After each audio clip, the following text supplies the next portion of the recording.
मित्रों, स्वागत करते हैं एक बार फिर से हम आपके अपने YouTube चैनल कवि क्लासेस में। जैसा कि आपको पता है कि इस समय हम लोग क्या कर रहे हैं कि बीएड एंट्रेंस एग्जामिनेशन में जो आप लोग का टीचिंग एप्टीट्यूड, ठीक है, टीचिंग एप्टीट्यूड का यहाँ पे सेक्शन जो है वो बहुत ही महत्वपूर्ण होने वाला है।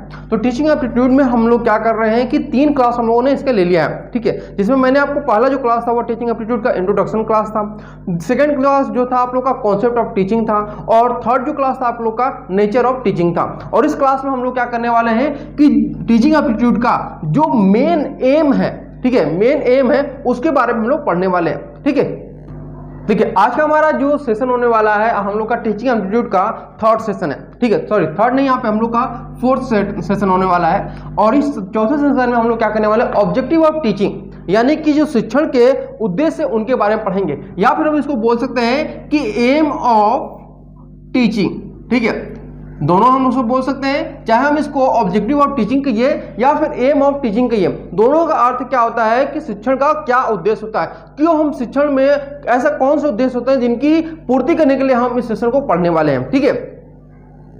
देखिए यहाँ पे टीचिंग, एम ऑफ टीचिंग हम लोग क्यों पढ़ रहे हैं। देखिए जब भी हम कोई छोटा सा भी कार्य करते हैं, सिंपल हम मान लेते हैं कि हम खाना बना रहे हैं, ठीक है, क्या कर रहे हैं, खाना बना रहे हैं। और खाना बनाने हमें क्या बनाना है, कोई भी हम लोग पकवान बना रहे हैं, मान लीजिए हम लोग को रोटी बनाना हमें, ठीक है। जब हमें रोटी बनाना है तो सिंपली हमें क्या करना, एक ये हमारा कार्य है, ठीक, ये कार्य छोटा सा कार्य है, और इस कार्य को करने के लिए हमें एक टारगेट होना चाहिए, एक एम होना चाहिए कि हमें इसको करने के लिए क्या क्या विधियां होनी चाहिए। जैसे अगर हम रोटी बनाते हैं तो हमें सबसे पहले आटे की जरूरत पड़ेगी, ठीक है, उसके बाद हमें पानी की जरूरत पड़ेगी, ठीक। जब हमें आटा और पानी मिल जाएगा तो उसके बाद हम लोग क्या करेंगे, इसे हम लोग गूंथना शुरू कर देंगे, ठीक है, क्या करेंगे, गूंथना शुरू कर देंगे। और जब गूंथना शुरू करेंगे तो वहां पे हम लोग का क्या हो जाएगा, फिर लोइया बनाना शुरू कर देंगे, ठीक है, यानी गोल गोल, और उसके बाद फिर तवे पे इसको सेकेंगे, यानी एक प्रोसेस हमारा चल रहा है, ठीक है। यानी इसी को हम लोग क्या बोलते हैं कि हमारा एम ऑफ टीचिंग, यानी कि जब भी हम लोग कोई कार्य करते हैं और प्रोसेस में चलता है तो हमारा क्या होता है, एम होता है। और जब वही एम हमारा किस में आ जाए, शिक्षण में आ जाए,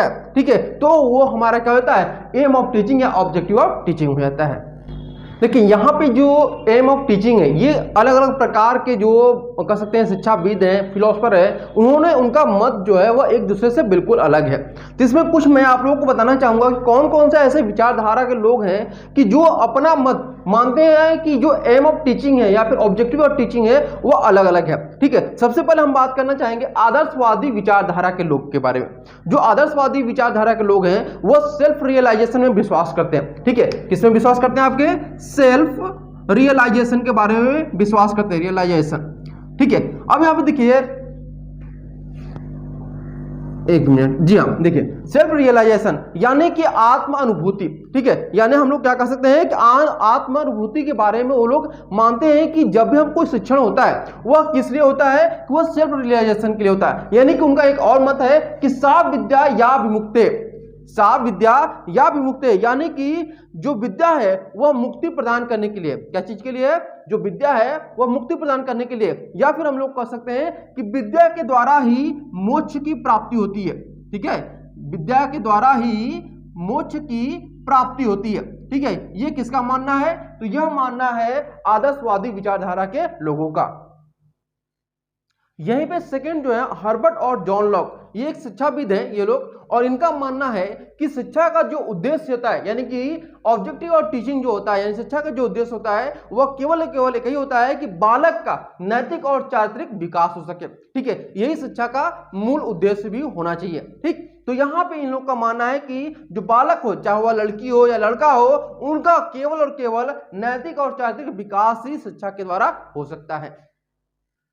यहां पर तीसरे लोग के बारे में बताना चाहूंगा कि यह क्या है, का फिलोसफर है, ठीक है, स्पेंसर जो है फिलोसफर है, उनका मानना है, यानी कि वो मानते हैं कि जो ऑब्जेक्टिव ऑफ टीचिंग होगा, यानी कि जो शिक्षा का उद्देश्य ये है कि केवल और केवल मनुष्य का जो संपूर्ण जीवन है वही हमारा शिक्षा है, ठीक है। यानी कहने का तात्पर्य इनका है कि जो मनुष्य जन्म से लेकर के मृत्यु तक जो कुछ भी सीखता है वही शिक्षा है, ठीक है, क्लियर बात है। यानी कि उनका एक भी कहना है कि जो भी शिक्षा है, ठीक है, यानी कि यह शिक्षा ही है जो इंसान को क्या करता है, परिपक्व करता है। परिपक्व मतलब वो मेच्योरिटी लाता है उनके अंदर। अब देखिए यहाँ पे अगला जो है वह नन है। नन ने यह माना है कि जो शिक्षा का उद्देश्य केवल एक ही चीज होता है शिक्षा का उद्देश्य, और वह होता है इंडिविजुअल डेवलपमेंट, यानी कि जो हमारा व्यक्तिगत विकास होता है वही शिक्षा का मेन उद्देश्य है।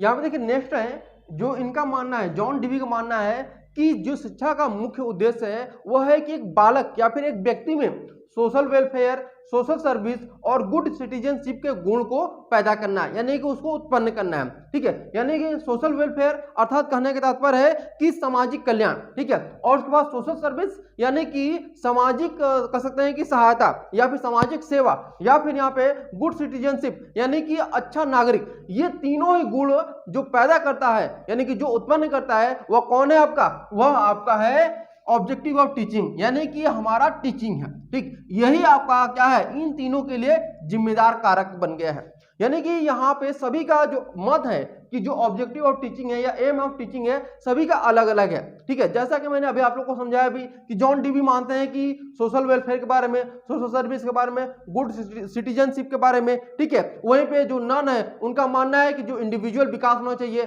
ठीक, तो वहीं पे आदर्शवादी जो लोग हैं वो क्या मानते हैं, सेल्फ रियलाइजेशन के बारे में। तो सभी के जो मत हैं वो बिल्कुल ही एक दूसरे से भिन्न भिन्न है। तो आप यहाँ पे जब भी आप लोगों से प्रश्न पूछा जाएगा तो किसी एक के बारे में पूछा जाएगा कि जॉन डीवी जो है वह उनका क्या मत है, वो उनका टीचिंग में क्या एम मानते हैं। ठीक है, तो इस प्रकार आप लोग के प्रश्न पूछे जाएंगे। देखिए यहाँ पे मित्रों हम लोग बात करने वाले हैं टाइप्स ऑफ टीचिंग एम के बारे में, यानी कि जो शिक्षण के जो प्रकार हैं उनके बारे में हम लोग जानेंगे। पहले हम लोगों ने क्या जाना था कि शिक्षण के उद्देश्य के बारे में, अब शिक्षण के उद्देश्य कितने प्रकार के होते हैं इनके बारे में जानेंगे। तो शिक्षण के जो उद्देश्य होते हैं वह दो प्रकार के होते हैं। ठीक है, कितने प्रकार के होते हैं आपके, दो प्रकार के होते हैं। पहला जो होता है वह जनरल होता है। ठीक है, क्या होता है आपका, जनरल एम होता है। ठीक, और उसके बाद सेकेंड जो होता है वह स्पेसिफिक होता है। ठीक है, क्या होता है, स्पेसिफिक होता है, स्पेसिफिक एम होता है। ठीक है, यानी कि यह आप अगर हिंदी में बात करें तो यह सामान्य उद्देश्य। ठीक है, क्या होता है आपका, सामान्य उद्देश्य। और सेकंड जो होता है वो आपका विशिष्ट एम होता है, यानी कि हम लोग कह सकते हैं कि विशिष्ट उद्देश्य होता है। ठीक है, यहां पे आप लोग को जो टाइप्स ऑफ टीचिंग एम है उसमें दो प्रकार होते हैं, एक जनरल एम और दूसरा स्पेसिफिक एम। ठीक है, पहले प्रकार में अगर हम बात करें कि जनरल एम ऑफ टीचिंग में, ठीक है, तो इसमें क्या होता है कि जो शिक्षक होता है वह विद्यार्थियों में धीरे धीरे उनका विकास करता है। ठीक है, यानी कि जो भी चीज पढ़ाता है, जो भी चीज करवाता है, कोई भी एक्टिविटी कराता है तो वो धीरे धीरे होता है, उसी को हम लोग सामान्य कहते हैं। या फिर धीरे धीरे क्यों कराता है, सबसे बड़ा कारण ये है, बहुत सारे पूछेंगे क्यों होगा। तो देखिए धीरे धीरे कराने का तात्पर्य क्या है कि जब वो जो टीचर है किसी भी कार्य को अगर धीरे धीरे कराता है तो उनमें क्या होता है, उनके नैतिक मूल्यों का, उनके सामाजिक मूल्यों का ये क्या होता है, उनका विकास होता है। ठीक है, नैतिक और सामाजिक मूल्यों का विकास होता है। तो इसीलिए यहाँ पे आपको कुछ चीजें बताना चाहूंगा जनरल एम में कि किस प्रकार से हम लोग को जो टीचर के रूप में हम लोग क्या करेंगे, अपने स्टूडेंट का किस प्रकार से विकास करेंगे। तो सबसे पहला जो है आपका नॉलेज रिलेटेड टू लाइफ, यानी कि हम एज अ टीचर क्या करने वाले हैं कि हमें अपने स्टूडेंट का जो लाइफ है, यानी कि सभी स्टूडेंट की जो लाइफ होते हैं वो लगभग सेम होते हैं। हम ये नहीं करें कि उनकी आर्थिक या परिस्थिति, लेकिन उनको मेंटली जो वहां पे कह सकते हैं कि मेंटली जो चीजें होती हैं वो सेम होती है, क्योंकि एक ही एज ग्रुप के होते हैं सब लोग। ठीक है, तो यहाँ पे हम लोग को नॉलेज रिलेटेड टू लाइफ, यानी हमें उनके जीवन से संबंधित जो भी ज्ञान है वो जितना हो सके हमें उनको ज्ञान देना चाहिए। उसके बाद मोटिवेट, यानी कि बहुत सारे ऐसे स्टूडेंट होते हैं जो कि क्या होते हैं, पढ़ने में तो अच्छे होते हैं लेकिन वो पढ़ाई से भागते रहते हैं, है ना। तो उससे क्या होता है कि फिर उनका जो ग्राफ होता है, जो डेवलपमेंट का ग्राफ होता है आगे बढ़ने का, वो नीचे आता चला जाता है। तो जब हम लोग एक स्टूडेंट को बात करते हैं, उसको कुछ समझाते हैं, तो सबसे पहले हम जानते हैं कि वो स्टूडेंट कैसा है, पढ़ाई में क्या पहले वो पढ़ाई में अच्छा था, क्या पढ़ाई में पहले वो खराब था। उसी के आधार पर हम उसको मोटिवेट भी करेंगे। यानी कि अगर कोई स्टूडेंट है पढ़ाई करने में अच्छा है, क्लास 6, 7, 8 तक और 9 में जाकर ऑटोमेटिक क्या हो जाता है कि उसका जो ग्राफ है पढ़ाई का वो नीचे आ रहा। ठीक है, तो आप क्या करिए, उसको मोटिवेट करिए। मोटिवेट करेंगे जब आप उससे, तो वहां पे क्या होगा कि वह अपना जो मतलब कॉन्फिडेंस जो था उसका खो चुका था, अब वो फिर से बिल्ट हो जाएगा। जब उसका कॉन्फिडेंस बिल्ट होगा तो वह ऑटोमेटिक उसका जो पढ़ाई का रिदम है वो फिर से पुरानी पटरी पर वापस आ जाएगा।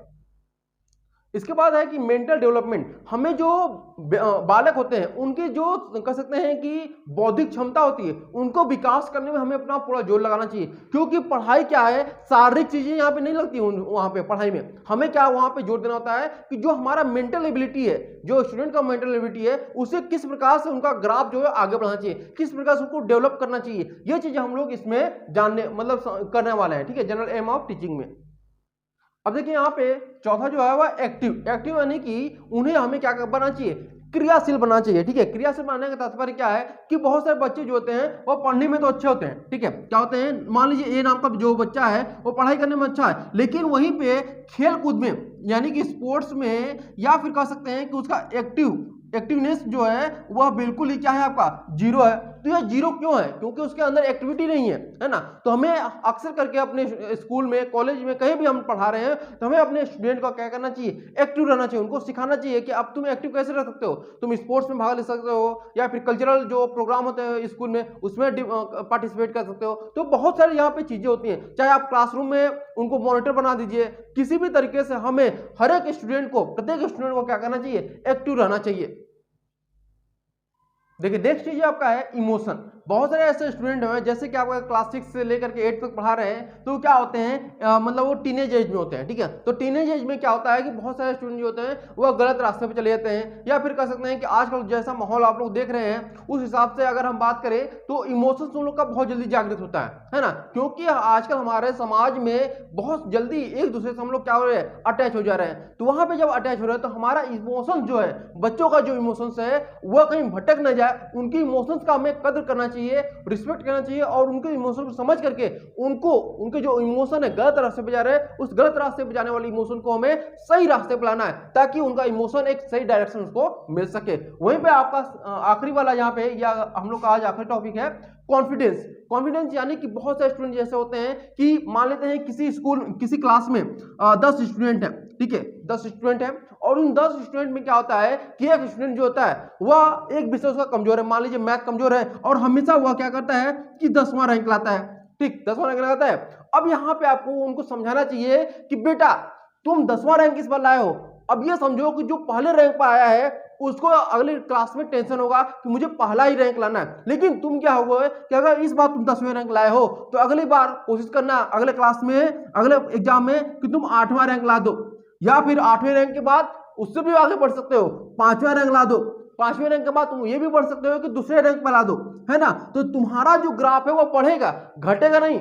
इसलिए हमेशा चिंता मत करो, अगर तुम 10वें रैंक पर आए हो तो अगर तुम कॉन्फिडेंस अगर रहोगे, तुम्हें हिम्मत है, तुम्हारे पर अपने पर भरोसा है, तो तुम आगे बढ़ सकते हो। अगर आज 10वें रैंक पर हो तो कल 8वें पर हो सकते हो, कल 5वें पर हो सकते हो, कल दूसरे पर हो सकते हैं। ये सारी चीजें तुम्हारे पर डिपेंड करती है। इस प्रकार से हमें अपने जो स्टूडेंट हैं उनपे एक कॉन्फिडेंस भी जागृत करनी चाहिए। तो मित्रों जैसा कि हम लोगों ने आज जो पर्पस ऑफ टीचिंग या कह सकते हैं कि एम ऑफ टीचिंग था, इसको पढ़ा हम लोगों ने। इसमें हम लोगों ने बहुत सारी चीजें पढ़ा, जिसमें कि आपका जनरल, ठीक है, जनरल यहाँ पे था, तो जनरल चीजों को हमने पढ़ा। ठीक, अब हम लोग यहाँ पे जो जनरल उद्देश्य होते हैं, अब यहाँ पे सेकेंड क्लास यानी कि जो हम लोग का कल वाला क्लास होगा उसमें हम लोग जो स्पेसिफिक वाले एम है, ठीक है, स्पेसिफिक एम है उनके बारे में पढ़ा जाएगा।